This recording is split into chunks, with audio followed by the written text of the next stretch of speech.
So welcome back to another video. We are here to give our championship score predictions for this weekend's upcoming games, and we've only got 5 games left in the championship now. A couple teams have some game in hand, but after this week's midweek action, that is how the table is now looking. And once again, second and third, Sheff United and Leeds have flipped around. It's now Leeds who are back in the driving seat for automatic promotion. Will that flip again this weekend? There's certainly a strong possibility with how those two have been matching each other throughout this season, but we've got a lot of interesting games to go over this weekend. As always, they will be listed in the description down below so that you guys can easily go ahead and make your score predictions, as well as leaving your score predictions. Let me know down below what you made of your team's performance in midweek. We've got a lot of talking points to go over throughout this video, so without further ado, let's hop into my score predictions. And we're starting it out with the big one, Aston Villa going up against Bristol City, 5th going up against 6th, and in terms of Aston Villa, there is still a real possibility that they could still finish 4th actually. With West Brom looking a little bit inconsistent at the moment, Aston Villa only find themselves 4 points behind them, and as they picked up 7 wins in a row in the league, nothing's slowing them down at the moment. In midweek, they were involved in a very dramatic game. One big miss coming into this weekend's fixture will be Tyrone Mings. I've been really impressed by him at the back for Villa lately, and with him picking up a red card against Rotherham, he'll be missing this game. And Bristol City have been quite a free-scoring side lately. They put 3 goals past West Brom in midweek. They put 3 goals against Sheffield United not too long ago, and if anyone can come into this game and hurt this Villa side, Bristol City are the people who can do that at the moment. Who they're going to draft into centre-back, whether it'll be Jedinak or someone like that out of position a little bit, that could be a bit of an area where Bristol City could look to exploit. Both sides have got plenty of quality. The goal that won it for Aston Villa was absolutely fantastic in midweek. Jack Grealish with an amazing run, getting the ball back and then coolly slotting it in to give Villa all 3 points, as they were playing with 10 men for that one. Although Villa have been looking ruthless lately, I think that Bristol City may hold them in their tracks for this one. I'm going to predict it to finish as a 2-2 draw. I can see that one being a very open game of football, with FIFA saying it'll be a 1-1. After that, we then got Derby going up against Bolton Wanderers. Derby, a really disappointing performance in midweek against quite an out-of-form Blackburn side. I really thought that was a good opportunity for Derby to be going away to Blackburn, picking up all 3 points and ramp up the pressure on the sides above them, but they didn't do that. It was a really lethargic, slow performance from them. They weren't getting the basics right, couldn't string many passes together. They only actually had 1 shot on target for that entire match, and none of that real attacking fluidity was there in that performance from Derby. And at this point in time, they found themselves 5 points off the playoffs. They've left themselves with quite a mountain to climb with 6 games to go in their season. They're going up against the Bolton side, who, albeit you'd be expecting the home side to be walking away with quite a comfortable victory in this one. Bolton, yet again, the players still haven't been paid. They're coming off the back of back-to-back defeats now as well. They lost in midweek against Middlesbrough. By all accounts, Derby should be winning this football match, but with the tendencies they have at the moment, I don't think they'll make it easy for themselves. I'll back them for a 2-0 home victory. FIFA also it'll be 2-1 Derby, but I'm not too confident in Derby at the moment. And then we've got Ipswich going up against Birmingham, and this could be the end for Ipswich Town this weekend. If they don't pick up all 3 points, they will be relegated to League One. I think this has been coming for a while now. The midweek performance against Brentford wasn't the best, really, losing that game 2-0. Nothing was really sticking for them going forward, and Brentford saw a lot of the ball. I expect this one to be a little bit more open, really, although Birmingham lately have really been impressing me. They've turned around their form after coming off the back of a torrid run of fixtures. They managed to get 4 points out of Leeds and Sheffield United, and against Sheffield United in a 1-1 draw in midweek, it was probably Birmingham in the second half who actually had the better chances to go on to win that game. Che Adams has been looking a lot sharper lately. He's been getting in behind defences, causing all sorts of problems. Jota was linking up well with him in midweek as well, and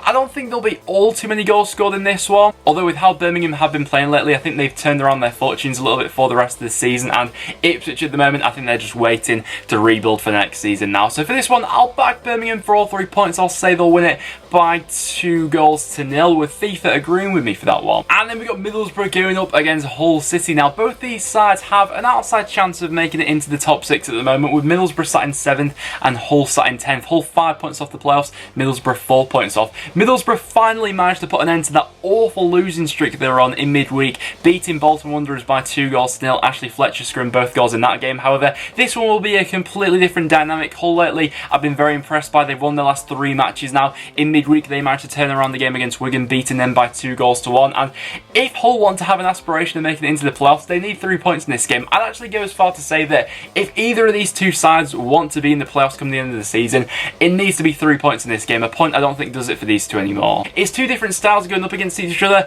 Maybe now Pulis can continue to grind out the results for the rest of the season, but I think Hull have got something about them at the moment, and I'm going to back them for a 2-1 away victory for that game, with FIFA saying it'll be 2-0 Hull. Interesting game, that one. And then we got Forest going up against Blackburn Rovers. The mood around Forest at the moment really is not too positive, and it's understandable to see why. A lot of question marks still over Martin O'Neill in regards to team selection, tactics, things like that. When you look at that Forest team, you know, in isolation, there's some very talented players in there, but everyone seems to be having a big dip at the moment, and things aren't working out at the moment. And seemingly Blackburn actually turned their fortunes around in midweek. It was a much more positive performance from them. They beat Derby County by 2-0. Probably should have had more goals than that, actually. They were absolutely all over Derby for the first half, but they didn't manage to score. I've always got the feeling that Forest have got the individuals in their squad to go out and win a match, but with the way they've been set up at the moment, they're looking a little bit restricted defensively. I don't think they've been looking all too good lately either.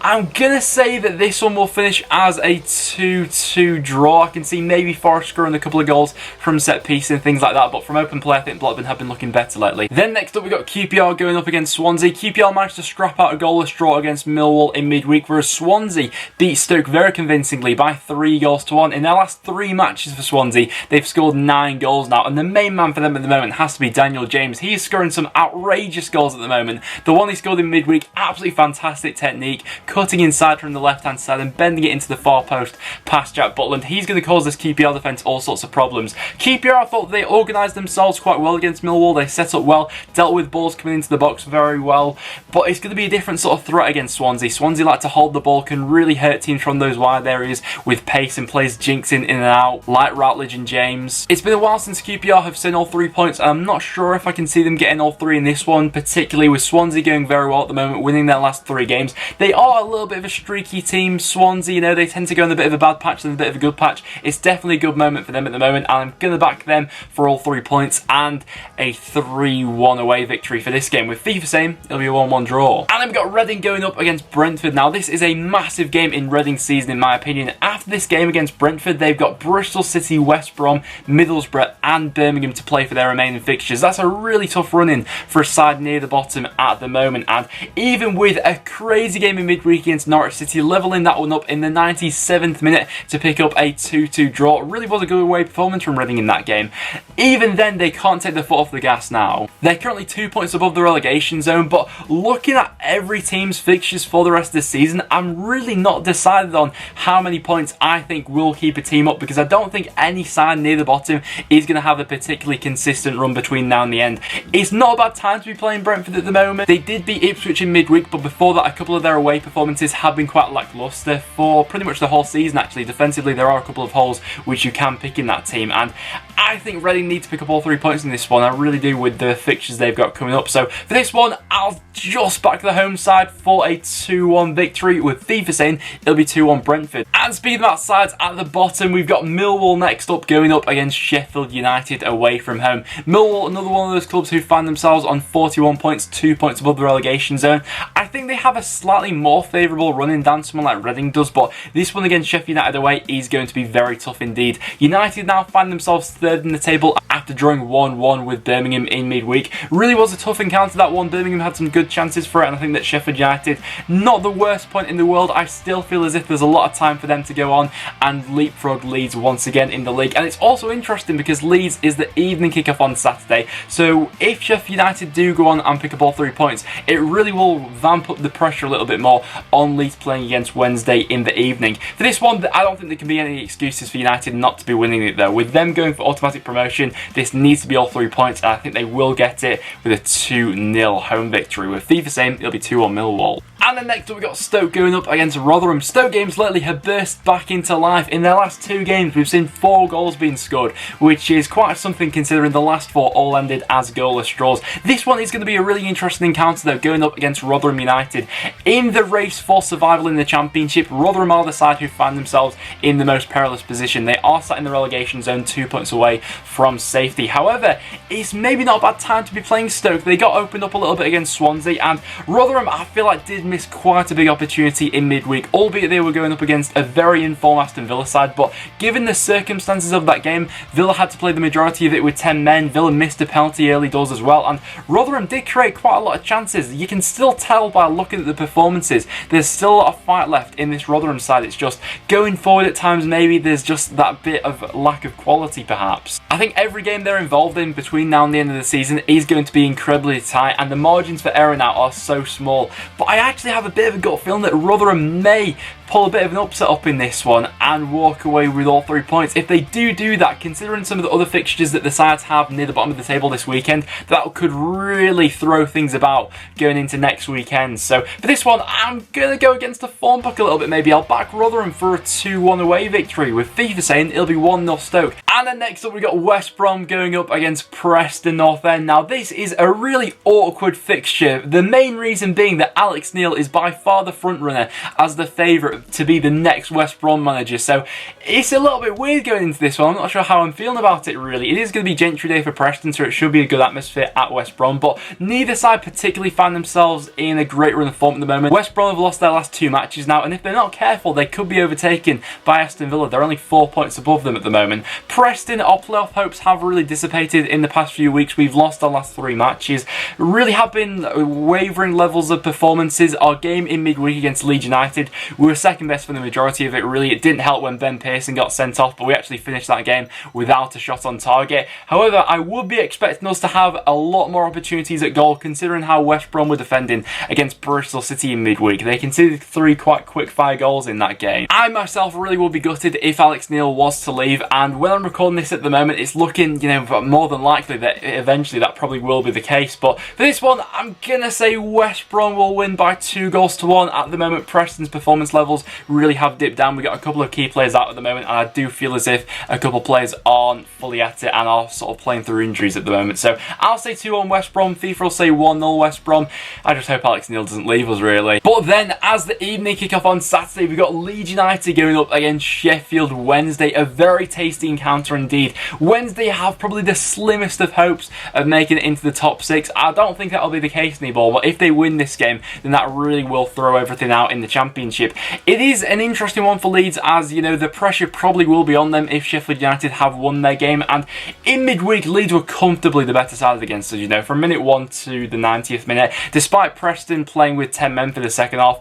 Even before that, it was Leeds who were dominating the possession, having more of the chances. Although I do feel as if Sheffield Wednesday will give Leeds a bit more of a run for their money than Preston did in midweek. I think that Wednesday at the moment have a lot more about them going forward. That can be seen in midweek. They put 3 goals past Nottingham Forest. Wednesday really haven't been a pushover lately, and I know that they're probably not going to be wanting to do Sheffield United any favours at the moment, but I really do think there'll be a stern test for Leeds in this game. Patrick Bamford came back into form for Leeds in midweek, scoring 2 goals, the first of which being an absolutely fantastic finish from outside the box. He'll be looking to continue in that form against this Wednesday side, but I really feel as if this is going to be a close game, and I'm actually going to say it'll finish as a 1-1 draw, which will mean Sheffield United will go back to second. I just feel like each game week now, from now until the end of the season, I feel like Leeds and Sheffield United will continue to swap in places, but I'll say 1-1, FIFA will say 2-1 Leeds. It's a big game that for both sides. And then to finish things off on Sunday, we got Wigan going up against Norwich City. 2 sides fighting for very different things at the moment. Norwich were involved in a very dramatic game in midweek, a 2-2 draw against Reading. It seemingly looked as if they'd turned that game around until Reading came back into it in the 97th minute. Although, despite them dropping points in that game, it really just feels like it's a matter of if, not when, that Norwich will confirm their promotion. I feel like a couple more wins will confirm it for them now. But it will be a bit of a tricky test against this Wigan side. Wigan at the moment are having a bit of a tendency to take the lead in games and then throw them away. We saw it against Reading, against Bristol City, they took the lead and ended up drawing that game, and against Hull in midweek, they took the lead but ended up losing that by 2-1. And Wigan's next 2 fixtures are against Norwich and Leeds United, and if they, you know, go on to lose both of their games and Rotherham find a bit of form over the next 2 matches, Wigan's last 3 games really could be intense with them sat in the relegation zone. To make things worse for Wigan as well, I think that Nick Powell came off in midweek with a hamstring injury. I thought that going forward they've actually really improved since Powell came back into the side, but with him out with another hamstring injury, that's really going to limit their season for the rest of it. And for this one, I'm going to back Norwich for a 2-1 away victory. But guys, there you have it. There are my Championship score predictions for what I think is going to happen in this weekend's action. Do you agree with me? Let me know your score predictions in the comments down below. But apart from that guys, that will now wrap it up for this video. So if you did go on to enjoy, make sure you leave a like. It is always massively appreciated. As well as that, make sure you subscribe for a bit of regular Championship content. But apart from that guys, thank you very much for watching, and I'll see you all in the next one.